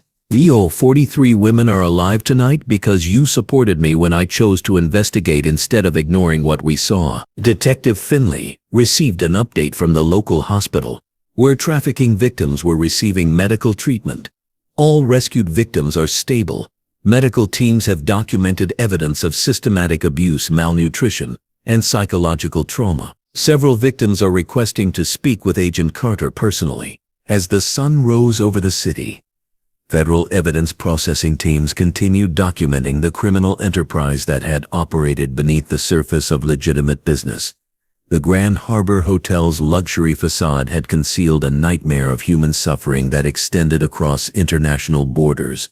Hannah stood at the command center windows, looking down at the street where their anniversary celebration had begun 12 hours earlier. Harrison Cole's racist confrontation had accidentally exposed one of the largest criminal networks in modern law enforcement history, triggering investigations that would save hundreds of lives and destroy a global slavery operation. Agent Webb approached with final intelligence reports.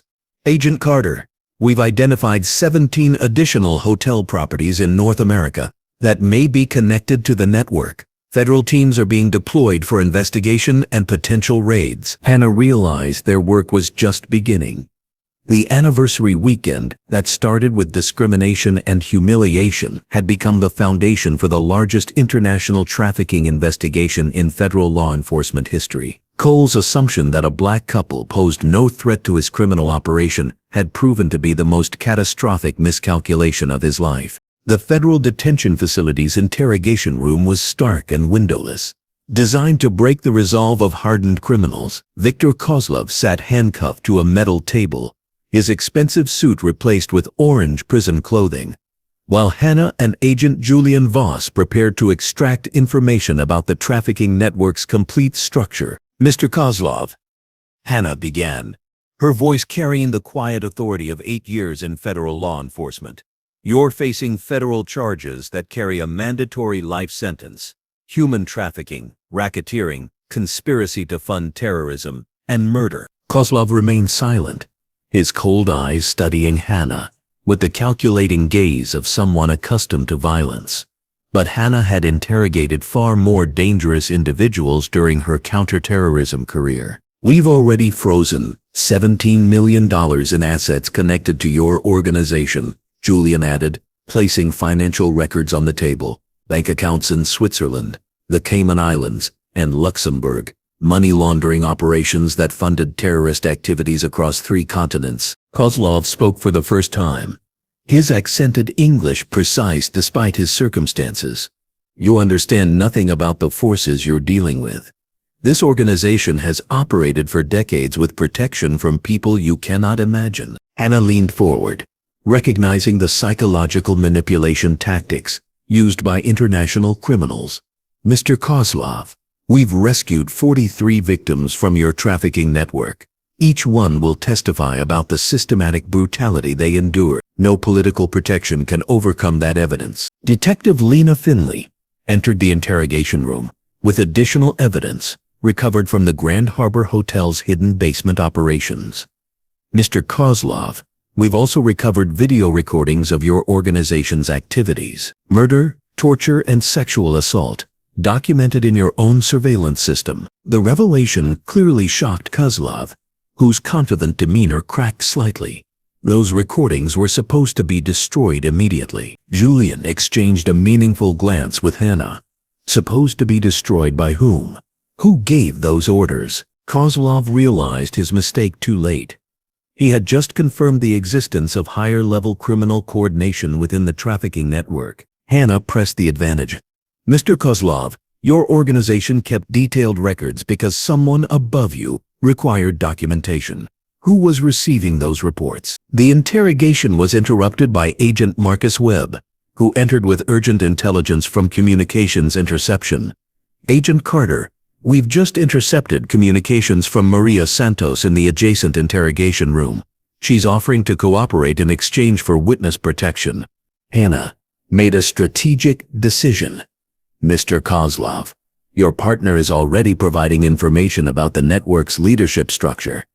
Your silence only guarantees life imprisonment without the possibility of cooperation credits. Kozlov's resolve finally broke. I want immunity guarantees before I provide any information. No immunity, Hannah replied firmly. But cooperation could reduce your sentence from life without parole to life with the possibility of parole after 30 years. Julian opened a legal pad to document Kozlov's confession. Start with the organizational structure. Who runs the trafficking network? Kozlov took a deep breath, understanding that his criminal career was over.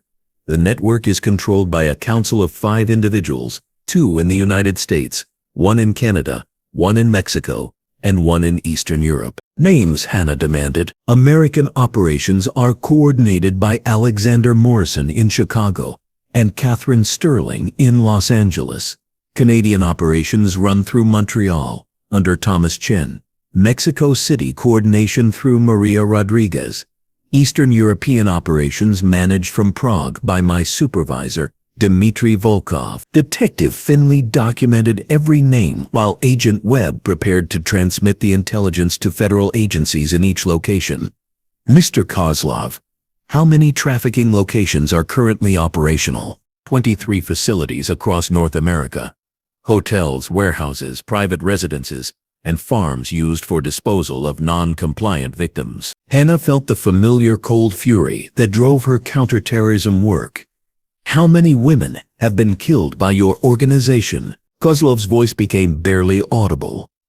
The disposal sites contain approximately 200 bodies accumulated over 15 years of operations. The interrogation room fell silent as the full scope of the criminal network's brutality became clear. Hannah realized they were investigating one of the largest serial murder operations in modern American history. Julian, she said, contact FBI headquarters. We need forensic teams deployed to 23 locations immediately. Within 6 hours of Kozlov's confession, Federal law enforcement agencies across North America launched the largest coordinated criminal investigation in decades. Hannah coordinated intelligence sharing while Agent Julian Voss directed tactical teams preparing to raid the 23 locations identified by the trafficking network's leadership. Chicago FBI has confirmed the location of Alexander Morrison's operations. Agent Webb reported from his Communications Center warehouse facility on the south side, with suspected victims currently on premises. Detective Lena Finley coordinated with international law enforcement agencies as Interpol issued arrest warrants for criminals operating outside United States jurisdiction. Prague authorities report that Dmitry Volkov has fled the country, but they've seized financial records showing transfers of over $30 million to American bank accounts. Hannah reviewed intelligence reports, while Sophia and other rescued victims provided additional details about the network's operational methods. Sophia, you mentioned women being transported in groups. Can you describe the scheduling patterns? Sophia, growing stronger with each passing hour under federal protection, nodded. They moved women every 2 weeks. Always on Tuesday nights. Always in dark vehicles. They said it was safer when police attention was focused on other activities. The pattern Sophia described matched law enforcement shift schedules that would have required insider information. Hannah realized the network's success depended on corruption within police departments across multiple jurisdictions. Julian, we need internal affairs investigations in every city where the network operated. This level of coordination requires law enforcement protection. Her secure phone rang with updates from federal teams conducting simultaneous raids across the continent. Agent Carter, this is Agent Sarah Martinez. In Los Angeles. We've secured Catherine Sterling's operation and rescued 18 victims. Sterling is in custody and already requesting a plea bargain. Similar reports flooded in from other cities as the trafficking network collapsed under coordinated federal pressure. Montreal authorities reported 7 victims rescued and Thomas Chen in custody. Mexico City operations were being dismantled by local police working with DEA coordination. Hannah received a call from her supervisor at Homeland Security headquarters with information that expanded the investigation beyond trafficking into terrorism financing. Agent Carter, the financial intelligence recovered from network operations shows direct funding relationships with 3 terrorist organizations. We're looking at over $40 million transferred to support attacks in Europe and the Middle East. Detective Finley provided updates on the local investigation that had started with Cole's racist confrontation at the Grand Harbor Hotel.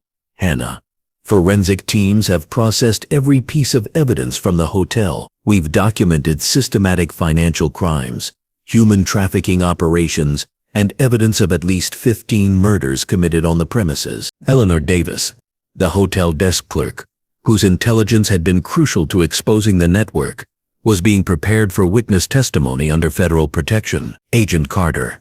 Eleanor has identified 5 city officials who received regular cash payments to ignore suspicious activities at the Grand Harbor Hotel and other properties. As federal teams continued processing evidence from 23 criminal sites, Hannah realized the investigation had exposed systematic corruption that reached from local government into federal agencies. The network's success had depended on a web of criminal protection that spanned multiple levels of law enforcement. Agent Webb intercepted communications, indicating that several government officials connected to the trafficking network were attempting to flee the country.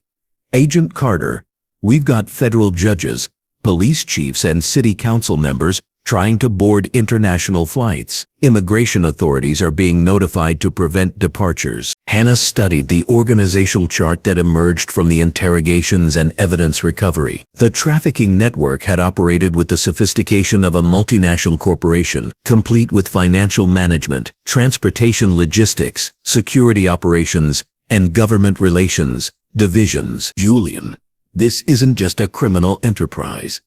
It's a shadow government that operated parallel to legitimate law enforcement. Sophia approached Hannah with a question that revealed the psychological damage inflicted by the criminal network. Agent Carter, what happens to women like us? How do we rebuild our lives after everything they took from us? Hannah realized that destroying the trafficking network was only the beginning of a longer process of helping victims recover their stolen lives. Sophia, the federal government provides comprehensive support for trafficking victims. New identities, housing, education, medical care, and psychological counseling. You'll have every resource you need to build the life you choose. As the largest trafficking investigation in federal law enforcement history continued expanding across international boundaries, Hannah understood that Cole's racist assumption about black guests had accidentally triggered the destruction of a criminal empire that had operated in darkness for over 15 years. The woman who had been told to go back where she came from had instead brought the full force of federal justice to criminals who had stolen hundreds of women from where they belonged and reduced them to merchandise in a global slavery market. As the network unraveling accelerated across multiple time zones, Hannah received reports that demonstrated the truly global scope of the criminal enterprise they had accidentally exposed. Agent Julian Voss coordinated with federal agencies in 17 countries as law enforcement discovered that the trafficking network had been operating on 6 continents with a sophistication that rivaled legitimate multinational corporations. Hannah, Julian announced, reviewing intelligence reports from Interpol headquarters. German authorities have raided facilities in Berlin and Munich connected to Dmitry Volkov's operations. 15 victims rescued. Evidence of connections to terrorist cells planning attacks against European targets. Detective Lena Finley coordinated with immigration authorities as they processed documents recovered from the Grand Harbor Hotel's hidden operations center. The victim transportation logs show women trafficked from over 30 countries. This network wasn't just moving victims across American borders. They were conducting global human trafficking operations. Sophia provided additional intelligence that expanded the investigation into areas federal agents had never anticipated. Agent Carter, there were women from my country who spoke about factories where they made them work 16 hours every day, not just for men who hurt them, but making products that were sold in stores. Hannah realized Sophia was describing forced labor operations that extended the network beyond sexual trafficking into manufacturing slavery. Sophia, do you remember what kinds of products they were forced to make? Clothing, electronics, things with expensive brand names. The guard said American companies paid extra for products made by workers who couldn't complain or quit. Agent Webb intercepted communications that confirmed Sophia's information with devastating clarity.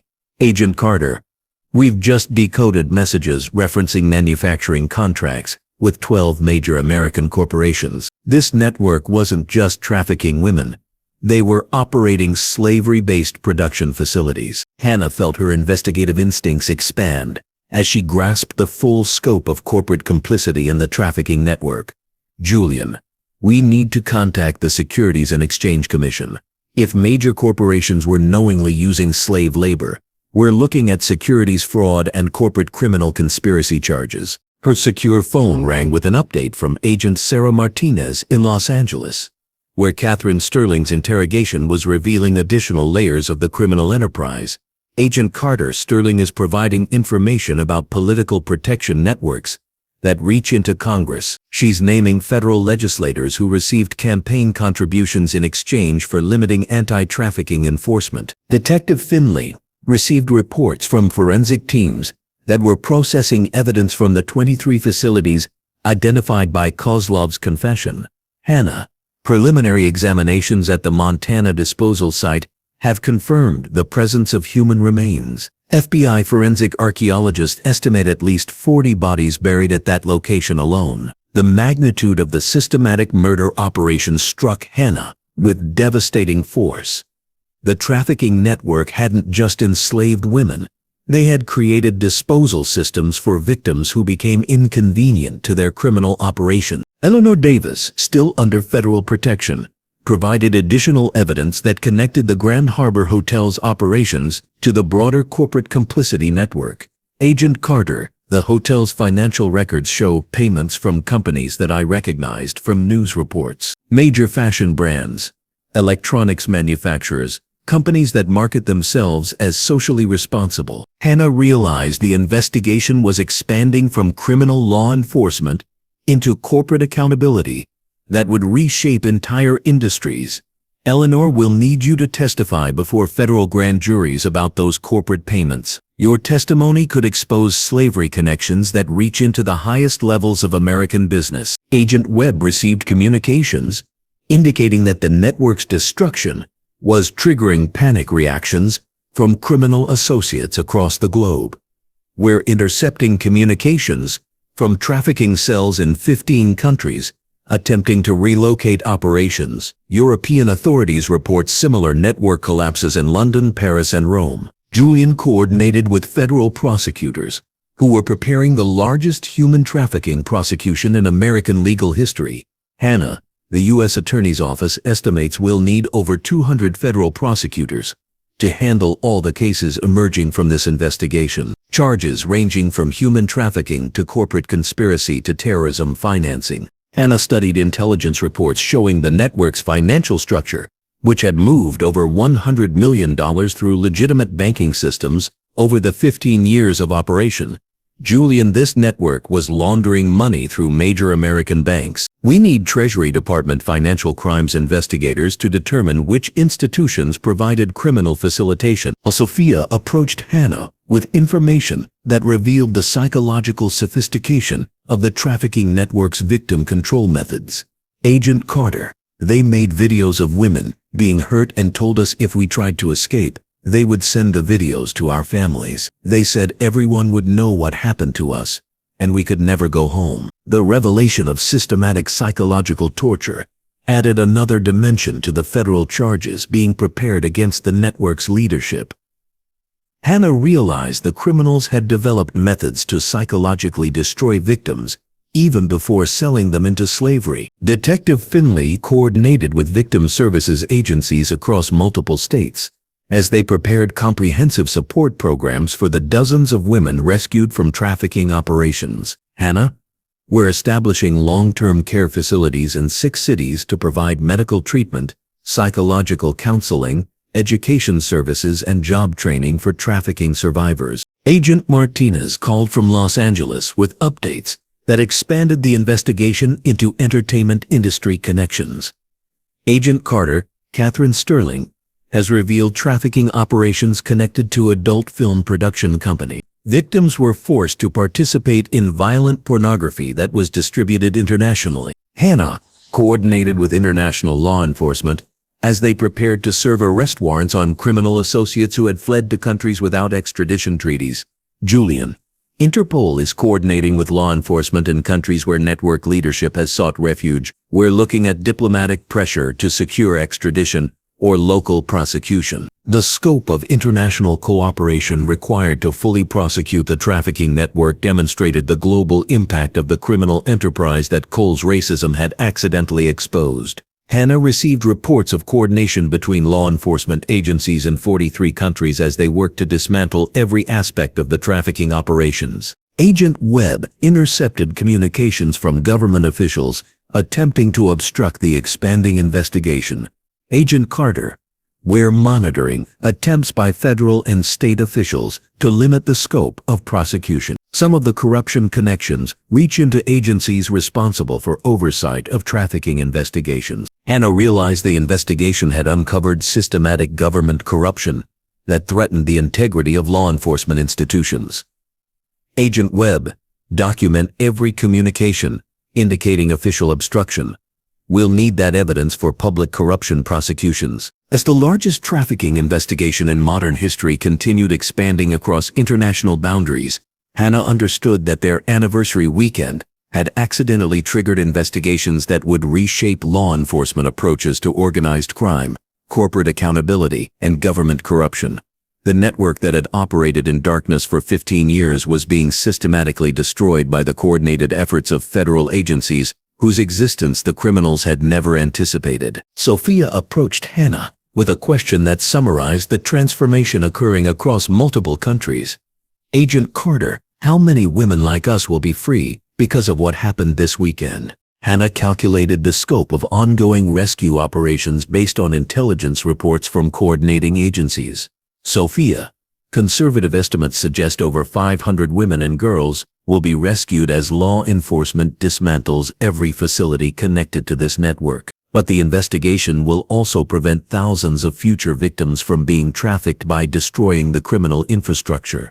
The investigation that began with Harrison Cole telling Hannah to go back where she came from had evolved into an international law enforcement operation that was saving hundreds of lives while exposing corporate and government corruption that reached the highest levels of American society. The Federal Witness Preparation Facility had been transformed into a safe haven where trafficking survivors could begin the process of reclaiming their voices after years of forced silence. Hannah walked through the secure building where 23 women rescued from the Grand Harbor Hotel network were receiving comprehensive support services while preparing to testify against their captors. Sophia sat in a comfortable interview room, no longer the terrified victim Hannah had found in a basement holding cell. After 3 weeks of medical treatment, psychological counseling, and legal preparation, Sophia had transformed into a determined witness, ready to ensure her captors faced justice for their crimes. "Agent Carter," Sophia said with growing confidence,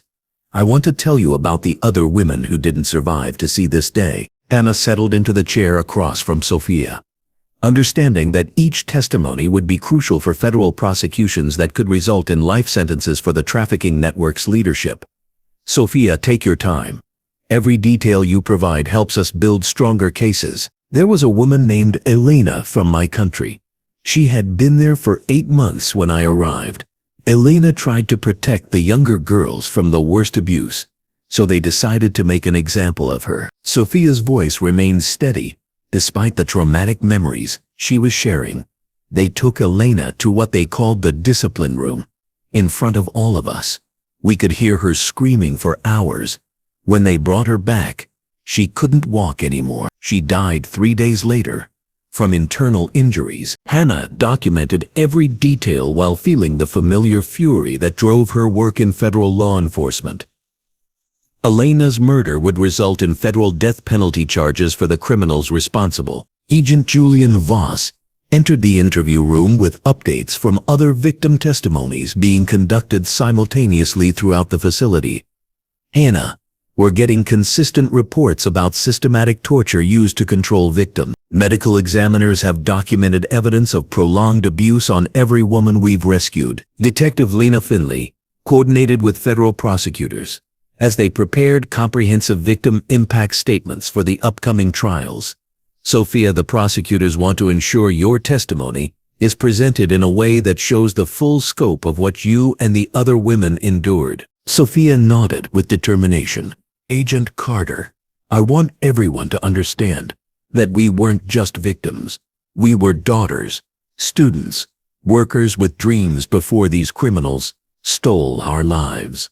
Elena was studying to become a nurse. She wanted to help people, and they killed her for trying to protect children. Hannah realized that Sophia's testimony would provide crucial humanization of the victims for juries who might struggle to understand the scope of the trafficking network's brutality. "Sophia, your courage in testifying will help ensure that Elena and the other women who didn't survive will have justice." Another survivor, a young woman named Anastasia from Eastern Europe, joined them in the interview room. At 19 years old, Anastasia had been trafficked for over 2 years before the federal raid rescued her from the Grand Harbor Hotel basement. "Agent Carter, I want to testify about the corporate buyers," Anastasia said in accented but clear English. "They weren't just criminals who bought us for sexual abuse. Some were businessmen who used us as slave labor in their factory." Hannah felt her investigative instincts sharpen as Anastasia provided evidence that would support the corporate conspiracy charges being prepared by federal prosecutors. "Anastasia, can you describe the factory operations?" "They moved us to a clothing factory outside the city for 16-hour work shifts. No breaks, no pay, no ability to leave. We made expensive dresses and suits that were sold in department stores across America. The factory owners knew we were being held against our will." Julian documented Anastasia's testimony while coordinating with Securities and Exchange Commission investigators who were preparing corporate accountability cases. "Anastasia, do you remember any brand names or corporate identities associated with the factory operations?" The labels said Premier Fashion Group and Elite Designs International.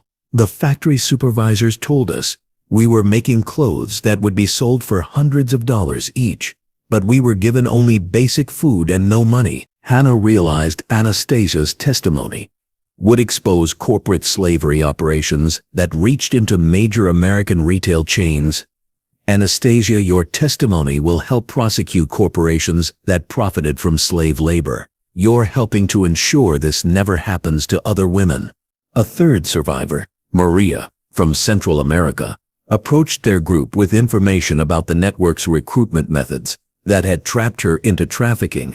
Agent Carter, they advertised jobs in American hotels on social media. In my country, they said we would earn good money and have safe housing. Maria's experience revealed the sophisticated deception operations used to lure victims into trafficking situations. They showed us fake employment contracts and paid for our transportation to America. But when we arrived, they took our passports and told us we owed them thousands of dollars for travel expenses. Hannah documented Maria's recruitment experience while understanding that her testimony would support federal charges for conspiracy and fraud that expanded the criminal prosecutions beyond trafficking into international deception operations. Maria, your testimony will help law enforcement understand how the network recruited victims and will support charges for fraud and conspiracy. Sophia, Anastasia, and Maria represented the voices of hundreds of trafficking victims, whose stories would be presented in federal court to ensure the criminal network's leadership faced the full consequences of their systematic brutality. The federal courthouse steps were crowded with national media representatives as Hannah prepared to participate in the largest trafficking prosecution press conference in American law enforcement history. Agent Julian Voss stood beside her while Detective Lena Finley coordinated with local media outlets that had been covering the investigation since the initial raid at the Grand Harbor Hotel. U.S. Attorney Rebecca Morrison approached the podium array, while cameras from major television networks focused on the federal prosecutors who would be seeking life sentences for the trafficking network's leadership. Ladies and gentlemen, we are announcing the largest human trafficking prosecution in American legal history. Hannah watched from the side as federal prosecutors outlined the scope of criminal charges that had resulted from Cole's racist confrontation during their anniversary weekend. The investigation that began with discrimination in a hotel lobby had exposed corporate slavery operations, government corruption, and international terrorism financing. The criminal network, dismantled by federal law enforcement, was responsible for trafficking over 500 women and girls across international borders, operating forced labor facilities in multiple states, and providing financial support to terrorist organizations planning attacks against American targets. Behind the prosecutors, large display boards showed photographs of the criminal network's leadership alongside evidence of their systematic brutality. Victor Kozlov, Maria Santos, Alexander Morrison, Catherine Sterling, and the other network leaders were being held without bail, pending trials that would determine whether they faced life imprisonment or federal execution. Agent Webb approached Hannah with updates from ongoing media coverage across multiple countries. Agent Carter, international media are reporting similar investigations in 17 countries. The network exposure has triggered the largest coordinated trafficking investigation in modern history. Eleanor Davis, the hotel desk clerk whose intelligence had been crucial to exposing the network, watched the press conference from federal protection while preparing for her testimony in upcoming trials. Agent Carter, I never imagined that reporting suspicious activities would lead to something this massive. Hannah realized that Eleanor's courage in providing information despite potential retaliation had been essential to exposing the criminal enterprise. Eleanor, your willingness to speak up saved hundreds of lives. You should be proud of your courage. The press conference continued as federal prosecutors announced corporate accountability measures that would reshape multiple industries. We are also announcing criminal charges against 12 major corporations that knowingly used slave labor provided by the trafficking network. These charges include conspiracy, securities fraud, and racketeering. Sophia joined Hannah to watch the media coverage, understanding that her testimony would be crucial to securing convictions for the criminals who had enslaved her. Agent Carter, seeing their faces on television as criminals instead of powerful people, makes me feel like we're finally getting justice. Hannah felt pride in the federal investigation that had transformed trafficking survivors from anonymous victims into empowered witnesses whose testimony would destroy their captors. Sophia, you and the other survivors are the heroes of this investigation. Your courage in testifying will prevent thousands of other women from enduring what you survived. Detective Finley coordinated with victim services advocates as they prepared comprehensive support programs for trafficking survivors who would be testifying in trials expected to continue for over 2 years. Hannah, we're establishing long-term witness protection and support services for every woman who agrees to testify. The media exposure continued as international news outlets reported on the global scope of the trafficking network's operations. Hannah received updates from federal agencies in countries where related investigations were dismantling criminal operations that had been connected to the Grand Harbor Hotel enterprise. Agent Julian Voss approached Hannah with information about public response to the media coverage. Hannah, we're receiving thousands of tips from people who suspect trafficking operations in their communities. This investigation is triggering public awareness that will help identify other criminal networks. Hannah realized that the media attention surrounding the trafficking prosecutions was educating Americans about modern slavery operations that most people never knew existed. Julian, public awareness is crucial for prevention. If people understand how trafficking networks operate, they can help identify and report suspicious activities. U.S. Attorney Morrison concluded the press conference with information about the federal resources being dedicated to comprehensive prosecution of the criminal enterprise. We are committing every necessary resource to ensure that every individual who participated in this network faces appropriate justice for their crimes against humanity. As media representatives dispersed to report on the largest trafficking investigation in federal law enforcement history, Hannah understood that Harrison Cole's racist assumption about black guests had accidentally triggered public awareness campaigns that would help prevent future trafficking operations across the globe. The anniversary celebration that began with humiliation and discrimination had become a catalyst for international law enforcement cooperation, corporate accountability, and victim empowerment that would reshape approaches to combating modern slavery for decades to come. 6 months after the Grand Harbor Hotel raid, the federal courthouse had become the center of the most comprehensive human trafficking prosecution in American legal history. Hannah sat in the witness gallery, watching as Judge Caroline Evans presided over the opening statements in the case against Victor Kozlov and the trafficking network's leadership. U.S. Attorney Rebecca Morrison approached the jury with evidence that documented 15 years of systematic slavery operations spanning multiple countries. Ladies and gentlemen of the jury, you will hear testimony about a criminal enterprise that reduced over 500 women and girls to merchandise in a global slavery market. Hannah observed the jury's reactions as prosecutors displayed photographs of the basement holding cells discovered beneath the Grand Harbor Hotel, the same windowless rooms where Sophia, Anastasia, and Maria had been imprisoned, now served as evidence of systematic dehumanization that would support life sentences for the network's leadership. Agent Julian Voss sat beside Hannah, coordinating with federal marshals who were providing security for the trafficking survivors testifying as government witnesses. Hannah Sophia is scheduled to testify tomorrow. She's been preparing for months and is ready to face Kozlov in court. Detective Lena Finley approached their seating area with updates from related trials occurring simultaneously in multiple jurisdictions.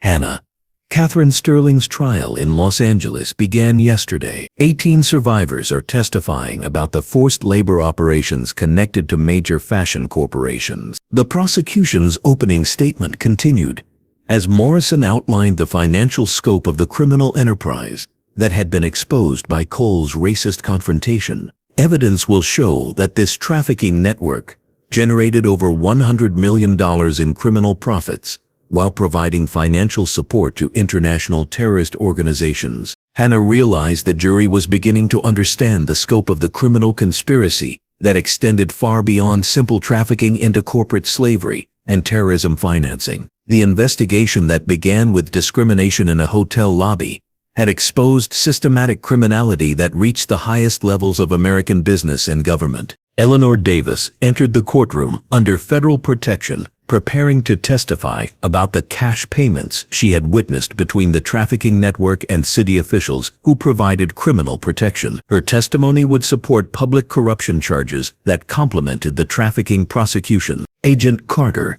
Eleanor said quietly, "I'm nervous about testifying, but I keep thinking about those women in the basement.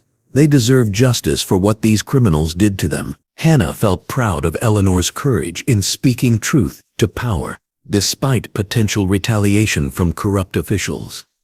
"Eleanor, your testimony will help ensure that every person who enabled this network faces appropriate consequences." Judge Caroline Evans called the court to order as the prosecution prepared to present evidence recovered from the network's operational centers.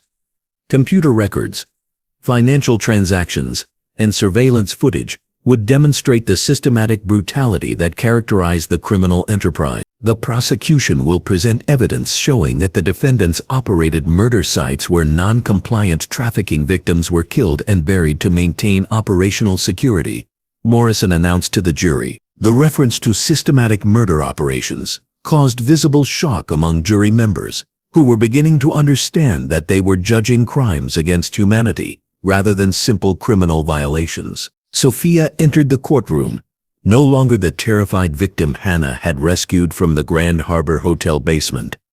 After months of federal protection and psychological counseling, Sophia had transformed into a confident witness whose testimony would help destroy her former captors. "Agent Carter," Sophia whispered as she prepared to take the witness stand, "I'm not afraid anymore. These criminals stole years of my life, but they can't steal my voice." Hannah watched Sophia approach the witness stand with dignity and courage that had been forged through survival of unimaginable trauma. The young woman who had been reduced to a numbered photograph in Cole's criminal files was about to provide testimony that would support life sentences for international criminals. Agent Webb approached Hannah with updates from corporate accountability trials that were proceeding simultaneously with the trafficking prosecutions. Agent Carter, Premier Fashion Group's executives are facing racketeering charges based on testimony from Anastasia and other survivors who were forced to work in their slavery operations. The legal proceedings had expanded into multiple trials that would reshape corporate accountability standards while ensuring comprehensive justice for trafficking victims who had been systematically brutalized by the criminal network. 1 year after the Grand Harbor Hotel investigation began, Hannah testified before a congressional committee examining federal responses to international trafficking networks. The hearing room was packed with legislators, media representatives, and trafficking survivors who had become advocates for comprehensive anti-slavery legislation. "Agent Carter," Committee Chairman Senator Robert Williams said, "Please describe how the investigation that began with a discrimination complaint evolved into the largest trafficking prosecution in federal history." Hannah approached the microphone,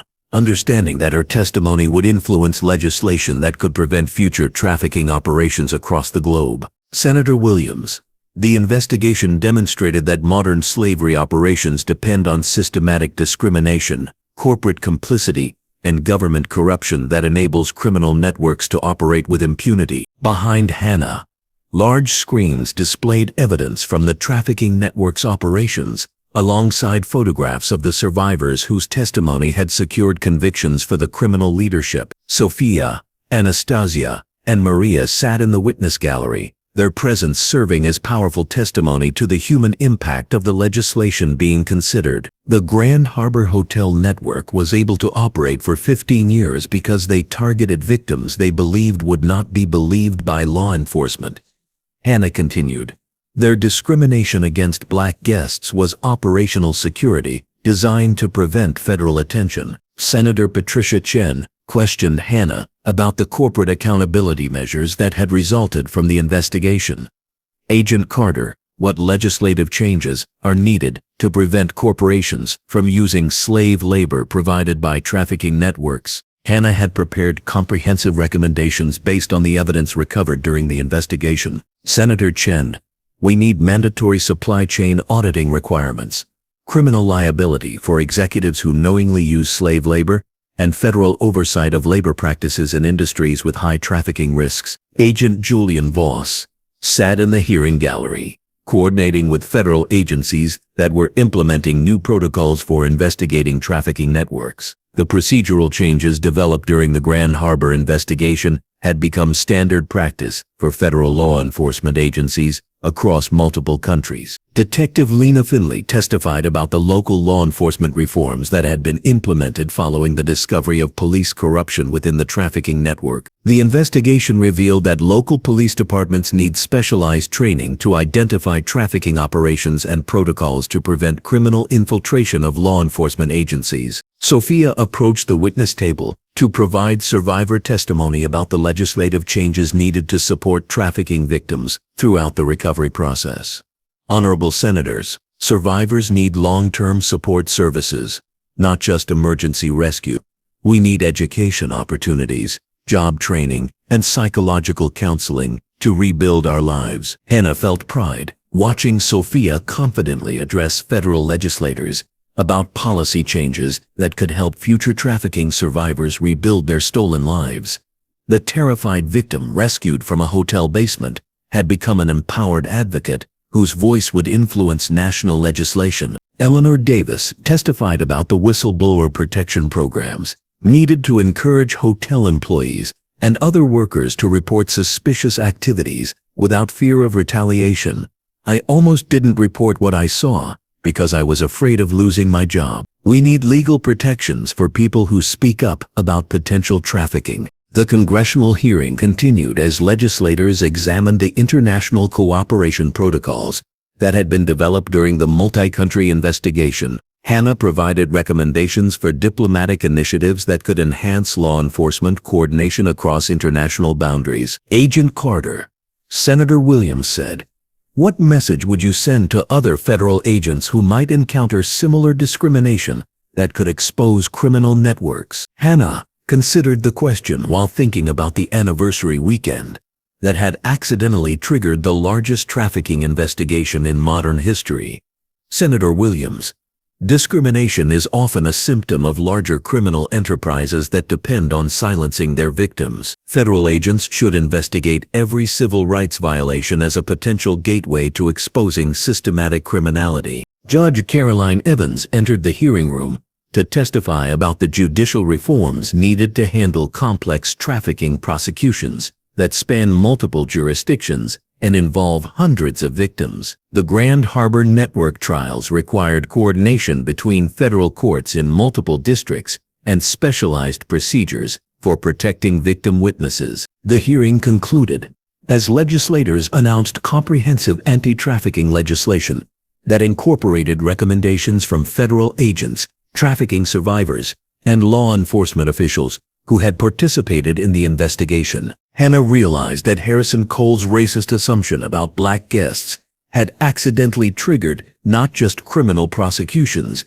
but legislative reforms that would strengthen federal responses to modern slavery for decades to come. As she left the congressional hearing room, Hannah understood that their anniversary celebration had become a catalyst for systemic changes that would help prevent future trafficking operations while ensuring comprehensive support for survivors who had the courage to rebuild their lives after escaping modern slavery. The investigation that began with discrimination had evolved into a comprehensive effort to eliminate the criminal infrastructure that enabled international trafficking networks to operate with impunity across the globe. As Hannah walked through the corridors of the Capitol building following her congressional testimony, she reflected on the transformative impact that extended far beyond the criminal prosecutions and legislative reforms. Agent Julian Voss joined her as they reviewed intelligence reports showing how the Grand Harbor investigation had triggered similar operations in dozens of countries worldwide. "Hannah," Julian said, studying international cooperation data on his secure tablet, "Interpol reports that the investigative techniques we developed during the Grand Harbor case have been adopted by law enforcement agencies in 37 countries. The protocols for identifying corporate complicity in trafficking operations are now standard practice globally. Detective Lena Finley called Hannah's phone with updates from the victim services programs that had been expanded nationwide following Sophia's congressional testimony. Hannah, we've established comprehensive support centers in 15 major cities. These facilities provide everything from immediate medical care to long-term education and job training programs, specifically designed for trafficking survivors. Hannah realized that the infrastructure being created to support trafficking survivors represented a fundamental shift in how American society approached the aftermath of modern slavery. Instead of treating rescued victims as temporary cases to be processed through existing social services, the federal government had committed to providing comprehensive life rebuilding support. Sophia called Hannah from the university where she was completing her degree in social work, a goal that had emerged from her desire to help other trafficking survivors navigate the recovery process. Agent Carter, I wanted you to know that I've been accepted into the graduate program for victim advocacy.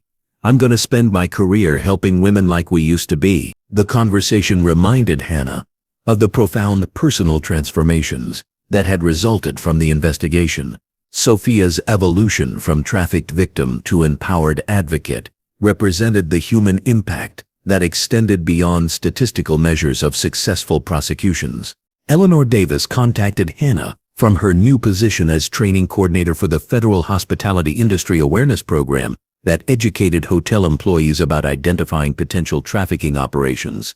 Agent Carter, we've trained over 10,000 hotel workers in the past 6 months. The program you helped design is being implemented internationally. Hannah felt pride in the comprehensive approach that had emerged from their accidental discovery of the trafficking network. Rather than simply prosecuting individual criminals, the investigation had generated systematic changes that addressed the underlying conditions that enabled modern slavery to operate in legitimate business environments. Agent Webb sent Hannah intelligence reports showing how the financial investigation techniques developed during the Grand Harbor case had been used to dismantle trafficking networks in cities across North America and Europe. Agent Carter, the banking oversight protocols we developed have identified over $50 million in additional trafficking-related money laundering operations. Hannah understood that the financial intelligence gathering methods refined during their investigation had become powerful tools for identifying criminal networks before they could establish extensive operations. The reactive approach to trafficking investigations had evolved into proactive monitoring that prevented criminal enterprises from developing operational infrastructure. Judge Caroline Evans contacted Hannah about the judicial training programs that had been established to help federal courts handle complex trafficking cases involving multiple jurisdictions and hundreds of victim witnesses. Agent Carter, the courtroom procedures we developed during the network trials have been adopted by federal courts nationwide. We're ensuring that future trafficking prosecutions can be handled with the efficiency and victim sensitivity that these cases deserve. The sweeping reforms to emerge from the Grand Harbor inquiry represented a total rethinking of how America dealt with modern slavery issues. The anti-trafficking infrastructure has been significantly broadened and strengthened in every aspect, from police training to corporate accountability to victim service programs. Hannah got word from Homeland Security that she had been promoted to Director of International Trafficking Investigations, a new position designed to coordinate the international law enforcement cooperation that had been so essential during the network prosecution. The assignment will permit her to use what she learned in their Anniversary case to undo trafficking, tracking international borders. As Hannah was leaving the Capitol building, she realized impacted by Harrison Cole's racist assumption about black guests would trigger changes that will empower more vulnerable people across the world for generations to come. The silence and shame meant to discriminate against were instead voices, as well as that were altering how civilization goes about its responsibility for the most at-risk members of humanity. 2 years after the Grand Harbor Hotel raid, Hannah and Leo Carter stood in the transformed building that had once served as headquarters for international trafficking operations. The luxury hotel had been converted into the Grand Harbor Victim Services Center, providing comprehensive support for trafficking survivors from across the globe. "It's hard to believe this used to be a place of such horror," Leo said, looking at the bright, welcoming lobby where survivors now received medical care, legal assistance, and educational support instead of being processed like criminal merchandise. Hannah walked through the space where Harrison Cole had confronted them with racist demands, understanding how completely the purpose of the building had been transformed. Leo, 43 women were rescued from the basement of this building. Now hundreds of survivors come here every year to rebuild their lives. Sophia approached them from her office, where she worked as the center's victim advocacy coordinator. At 24 years old, Sophia had completed her master's degree in social work and become one of the nation's leading experts in trafficking survivor support services. Agent Carter, Sophia said with warmth and confidence, that reflected her complete transformation from terrified victim to empowered professional. "I wanted to show you the memorial wall we've created for the women who didn't survive to see justice." Sophia led them to a beautiful installation featuring photographs and personal information about the trafficking victims whose bodies had been recovered from the network's disposal sites. Elena, the woman who had died protecting younger victims, was prominently featured alongside 237 other women whose lives had been ended by the criminal network. Elena wanted to be a nurse, Sophia explained to Leo, who had never heard the detailed stories of the women whose rescue had resulted from their anniversary investigation. She spent her final months trying to protect girls who were even younger than her. The criminals killed her for showing compassion. Hannah felt the familiar determination that had driven her federal career as she studied the memorial to women whose voices had been permanently silenced by criminal brutality.